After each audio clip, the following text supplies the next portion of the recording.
terima kasih masih bersama kami di program Suara Jakarta di JAK TV. Baik, ya Pak Nasir ini tadi sudah kita berbincang mengenai hal ini. Nah, dari DPR sendiri, tampaknya tadi Pak Nasir mengatakan bahwa semua daerah harus didengar begitu ya. Jadi masih ada kemungkinan ini bisa digeser begitu ya Pak ya? Ya, artinya semua daerah memang harus didengar ya. Aceh juga pengen. Kita kan Pancasila kita, sila ketiga itu persatuan Indonesia. Jangan sampai kemudian perpindahan ibu kota mengganggu ya, sila ketiga ini. Itu penting. Ya. Dan oleh karena itu konsultasi publik ke provinsi-provinsi itu penting ya, sehingga kemudian mereka menjadikan ibu kota itu bahagian dari mereka. Ya, kan sekarang di beberapa daerah sudah muncul ya, mungkin karena mereka belum mendapat informasi yang utuh. Ya, mereka bilang kami mau ambil yang dulu milik nenek moyang kami, katanya. Orang-orang kami dulu tempatkan di sini, kami mau ambil lagi, kira-kira begitu. Nah, oleh karena informasi belum utuh mereka terima, mereka melampiaskan ya emosi mereka. Ya, karena tidak ada informasi yang komprehensif mereka dengar. Nah, karena itu konsultasi publik itu menjadi penting ya, agar kemudian sila ketiga persatuan Indonesia itu terjaga. Ya, kita kemudian jangan sampai kemudian pemindahan ibu kota ini membuat provinsi-provinsi lain, apalagi daerah-daerah yang dulu pernah konflik bersenjata. Ya, jadi dia kalau begitu akhirnya mereka juga menuntut macam-macam begitu. Nah, karena ini yang harus dilakukan oleh pemerintah. Sekali lagi ingat, kita punya sila ketiga persatuan Indonesia. Pemindahan ibu kota jangan sampai ya merenggangkan persatuan Indonesia, jangan sampai menggoyahkan persatuan Indonesia. Nah, karena itu sekali lagi pemindahan ibu kota juga dalam rangka melaksanakan amanat pembukaan undang-undang dasar, ya, memajukan kesejahteraan umum, mencerdaskan kehidupan bangsa. Itu bahagian yang tidak terpisahkan. Jadi jangan sampai kemudian berpikir bahwa itu tidak ada, tetap ya. Nah, karenanya sekali lagi nanti kan DPR akan mencari atau ingin mengetahui motif utama, motif utama perpindahan ibu kota. Apakah karena ini, karena itu, apakah karena kepadatan di Jakarta atau kemacetan di Jakarta, atau Jakarta sudah tidak mampu menyediakan air misalnya, atau Jakarta udaranya sudah banyak polusi dan lain sebagainya, ya, atau untuk menghindari bencana. Targetnya untuk periode ini atau periode berikutnya nih, Pak Nasir? Apanya? Targetnya untuk untuk untuk periode ini kan harus dilakukan ya. Tetap harus dilakukan periode ini. Karena kita kan juga banyak pekerjaan. Kalau kita lihat itu masing-masing komisi juga banyak pekerjaan. Ya.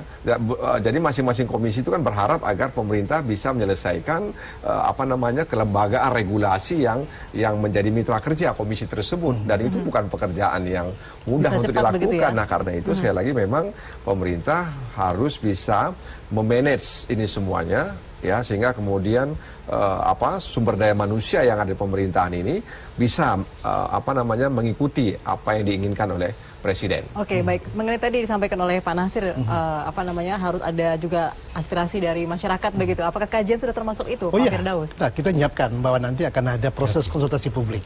Ya, akan ada rakornas, bank dan sebagainya, itu akan diekspos, dimintakan masukan dan sebagainya, dan dikritisi. Ya, kenapa? Karena kita ingin kematangan sebuah rencana tadi itulah melibatkan stakeholder yang ada. Ya, saya kasih ilustrasi mungkin ya, in case barangkali belum ter-highlight gitu ya, bahwa yang kita pindahkan tadi adalah pusat pemerintahan, dan di lahan seluas yang kita rencanakan 180.000 hektar tadi, 40.000 hektar yang merupakan pusat aktivitas yang akan kita garap di tahap-tahap awal.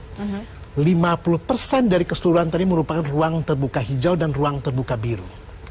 Dan kita akan memiliki desain ibu kota yang adaptif ke masa depan. Ya, tapi kemudian core ya, kekayaan lokal kemudian nasional kita seperti yang dikatakan Pak Nasir tadi, jangan sampai ibu kota dipindahkan kemudian menjadi sebuah sekat yang akan mengganggu ya persatuan kita. Enggak. Ini akan menjadi modal baru kita untuk menyemangati persatuan kita tadi gitu ya. Lalu berikutnya lagi apa? DPR akan melihat budget yang diusulkan oleh pemerintah melalui APBN, nanti kan dikritisi ya, untuk apa ini dan berapa lama ini akan digunakan. Ini tentunya kemudian proses ya komunikasi politik. Untuk apa? Untuk kemudian menjaga jangan sampai ada penumpang terang dan penumpang gelap ya yang kemudian memboncengin ini. Ya kenapa? Memang pasti. Ya, ini kan sebuah peluang. Ya, tapi kemudian satu hal lagi yang juga kita ingin semangatin, kebinekaan kita ya harus kemudian terjamin ya dalam semangat persatuan yang akan dilahirkan dan desain kota tadi.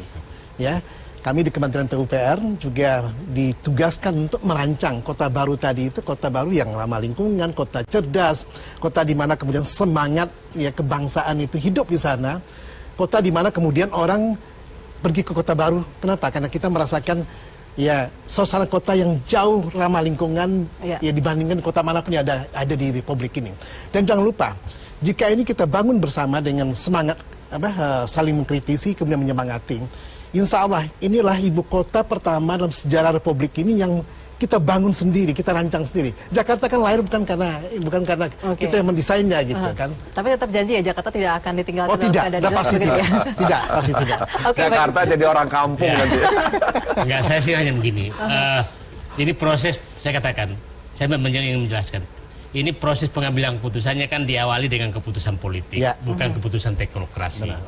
Keputusan, nah sehingga harus diikuti dengan proses politik dan proses teknokrasi. Dan yang saya menawarkan teknokrasinya jangan tunduk saja kepada putusan politik. Ya, jadi kalau memang tidak objektif, umpamanya waktu dan macam-macam, nyatakan salah. Karena ini jangka panjang. Saya setuju dengan Pak. Jadi itu ya. Nah, yang kedua adalah mekanisme pelaksanaannya. Jangan sampai hanya buru-buru cepat adalah membuat keretakan maksudnya ketimpangan, hanya orang-orang tertentu yang menikmati. Kalau memang realistis menyatakan tidak cukup 5 tahun ya perpanjang, yang penting aman gitu. Itu menurut saya. Jangan yang ketiga, jangan ada pihak karena kuat secara politik mau menjadikan ini prestasi politik tapi menyengsarakan rakyat ke depan. Itu kira-kira yang ke depannya. Jadi saya terakhir, jadilah realistis merencanakan pindahnya ibu kota, bukan karena nafsu politik saja. Oke, jadi Pak Said janji ya akan kritik terus ya, jika memang ada yang tidak benar. Kalau nafsu politik aja nanti dosa jariah. Biasa itu amal jariah, ini dosa jariah. Oke, baik, terima kasih atas perbincangan yang menarik ini pada malam hari ini, Pak Said, Pak Firdaus, dan juga Pak Nasir. Terima kasih. Demikian program Suara Jakarta, saatnya saya Sela Wangkar pamit dari hadapan Anda dan sampai jumpa.